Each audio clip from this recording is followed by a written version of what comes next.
So I'm standing in today for Mike Mason, who is our project manager for the 82nd Avenue. Oops. This will teach me posture.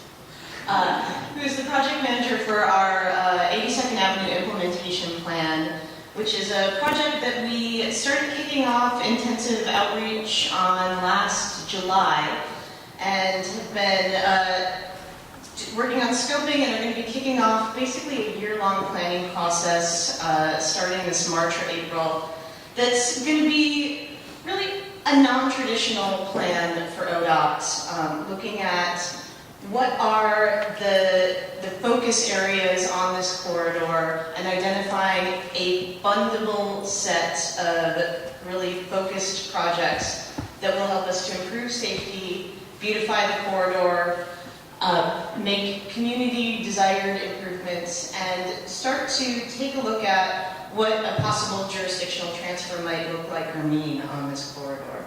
So Mike's contact information is on the flyer on that table, so when you think of a really hard, tough question, you can follow up with him if I don't have the answer.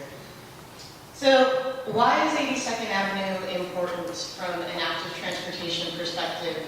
I mean, really, at ODOT, we've got the benefit of meeting a lot of those kind of traditional criteria of regional significance on a lot of our corridors. 82nd is big, it's long, it's visible, sexy, we've got a little work, but serves tons of people who are using this corridor for a lot of different reasons. As we've been going around the communities and talking to people over the last 6 months, people are using it 82nd for everything. But the only thing that people aren't doing on a regular basis on 82nd Avenue is saying that they feel really safe and comfortable crossing the street as a pedestrian.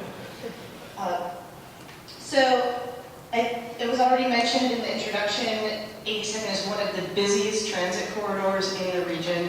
Number 72 serves Providence Park every week in ridership, just on that one line. Potential connection in the future Powell Division BRT, bus rapid transit system. 82nd is an education corridor, really from elementary school to middle school, high school, to PCC's beautiful new campus on 82nd and Division. It's connecting people to learning opportunities.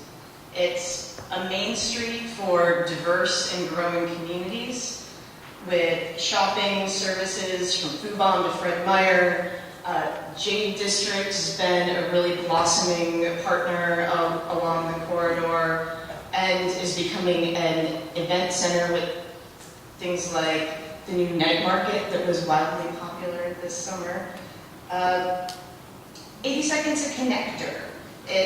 Whether you're a commuter that is driving to Powell or to I-205 or the airports or trucks making deliveries to the local grocery store, people crossing the street, we've mentioned already, it's an important connector. Also can be a really major gap in people's day-to-day experience where there is no sidewalk on 82nd, or there is a sidewalk, but there's a utility pole in the middle of it, and you're not able to get around it with your stroller.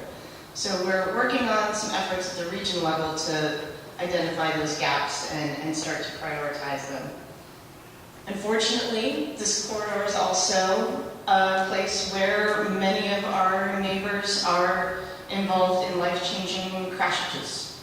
It's a high crash corridor for all modes, pedestrian, for all of our modes, and we've been working with our partners to do safety education and outreach along the corridor, which is the last thing I wanted to touch on is just the real opportunity that we're just beginning to build upon for partnerships along 82nd. ODOT owns the roadway, PDOT owns the sidewalk, so we need to learn to work together for everything we do there. Working with Apano to do more outreach to non-English speaking communities. We're just starting to tap the potential, I think. And with that, just want to close with the good news that we have already identified and dedicated $15 million to improvements on 82nd over the next 5 years. And